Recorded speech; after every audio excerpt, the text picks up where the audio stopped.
Olivier Tchède, enseignant à l'UT de La Roche-sur-Yon, milite depuis toujours pour le domaine public et depuis octobre pour que le journal d'Anne Frank, décédé il y a 70 ans, le devienne comme le prévoit la loi.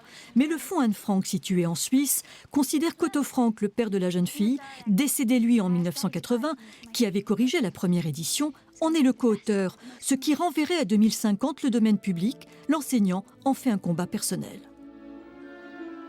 Parce que c'est un texte qui est important pour notre mémoire collective et que le domaine public, c'est une manière de sanctuariser un petit peu ce texte, une manière qu'il puisse appartenir à tout le monde, que chacun puisse se l'approprier, encore davantage que ce qui est déjà le cas, puisqu'il est déjà très diffusé.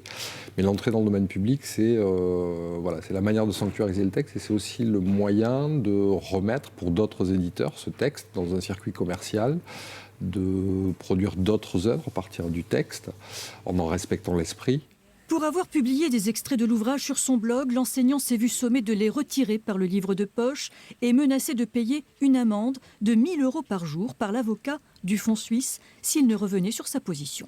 Deux possibilités, ou bien le fonds Anne Frank engagera une action en justice, auquel cas on fera ce qu'il faut pour défendre notre point de vue.